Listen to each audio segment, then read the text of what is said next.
আজকে আমরা একটা ভাইরাস সম্পর্কে দেখব। এই ভাইরাসটা পারসিস্টেন্টলি গ্রো করা মানে হচ্ছে এই যে ভাইরাসটা শরীরের মধ্যে গ্রো করতেছে, এই ভাইরাসটাকে আমরা বডি থেকে এলিমিনেট করতে পারতেছি না।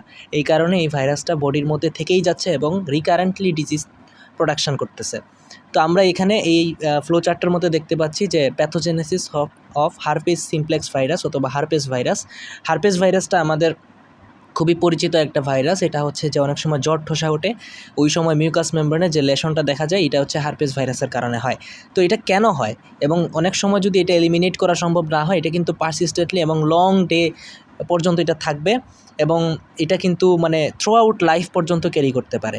সো আমরা দেখি যে এটা কিভাবে হচ্ছে। তো প্রথমে আমরা এখানে উপরে যদি দেখি তাহলে উপরে দেখব যে এখানে এন্ট্রি মানে ভাইরাসটা প্রথমে বডিতে এন্ট্রি করবে কিভাবে? এটা ব্রোকেন স্কিন দিয়ে হতে পারে কিংবা মিউকাস মেমব্রেনে কোনো কাট বা কোনো ইনজুরি, এই সব কিছুর মাধ্যমে এটা হতে পারে। এন্ট্রি করার পরে ভাইরাসের একটা প্রথম এবং প্রধান কাজ হচ্ছে ভাইরাসটা রেপ্লিকেশন করবে।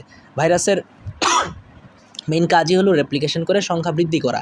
একটা ভাইরাস থেকে কোটি মিলিয়ন ভাইরাস রেপ্লিকেট করে নাম্বার বৃদ্ধি করতে পারে। সো এই ভাইরাসের ইনফেকশনটা তারপর রেপ্লিকেশন করবে। কোথায় করবে? যে জায়গার মধ্যে দিয়ে ঢুকছে ওই জায়গার মধ্যেই করবে। সো এপিথেলিয়াল সেলসে করবে এবং অ্যাট দ্য সাইট অফ এন্ট্রিতে করবে।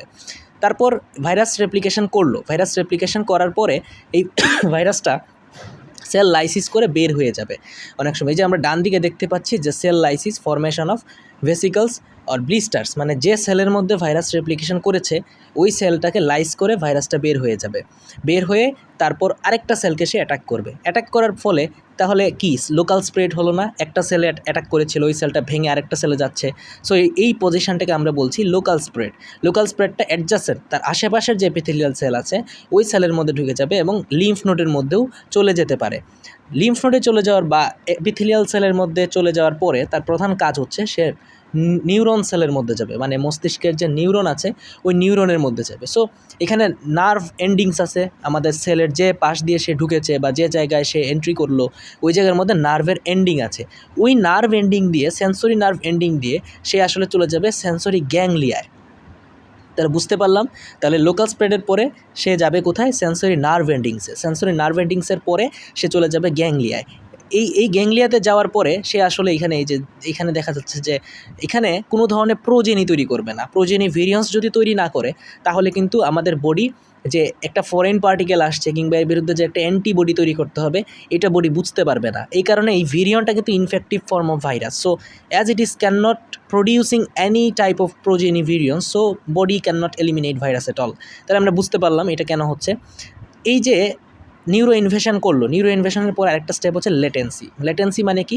লেটেন্সি মানে হচ্ছে আমি ভাইরাসটাকে বা ভাইরাসের যে ডেমনস্ট্রেটেবল ফর্ম বা ভাইরাসকে দেখার যে ফর্ম, এই ফর্মে আমি পাবো না।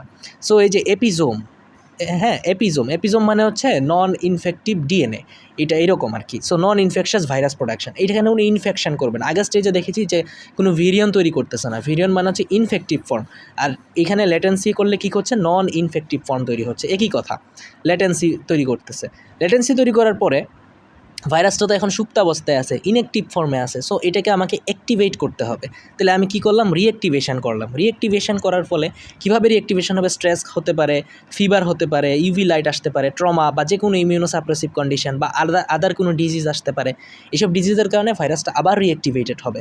সো এই যে আমরা অনেক সময় জ্বরের পরে কিন্তু জ্বর ঠোসা ওঠে, তার মানে কি? এই যে এই ফিভারের পরে স্ট্রেস হয়, দেন ইমিউনোসাপ্রেশন হয়, এই সবগুলো কারণের ফলশ্রুতিতে এই ভাইরাসটা দেন তারপর আবার রিঅ্যাক্টিভেটেড হওয়ার ফলে এখানে আসলে এই যে virus DNA replication resumes in neurons, এই রেপ্লিকেশনটা আবার শুরু হয়। এই কারণে মানে রিঅ্যাক্টিভেশন হওয়ার পরে সে আবার রিকারেন্ট ডিজিজ তৈরি করবে। এখানে আবার এই যে ট্রান্সপোর্ট ব্যাক টু স্কিন ওর মিউকোসাতে চলে আসে, আবার ওই গ্যাংলিয়াতে ছিল, গ্যাংলিয়া থেকে নিউরনে আসবে, সেন্সরি নিউরন থেকে আবার স্কিনে চলে আসার পরে তার কারণ কি? আসার ফলে কি তৈরি করবে? ব্লিস্টার বা ভেসিকল, স্মল ভেসিকল তৈরি করবে। জ্বর ঠোসা উঠলে যে স্মল ভেসিকল দেখা যায় ওই ভেসিকলটা তৈরি করবে এবং ওই ভেসিকল দিয়ে ভাইরাসটা শেডিং হয়ে বাইরে বের হয়ে আসবে এবং আবার আরেকটা সেলকে সে ইনফেক্ট করবে।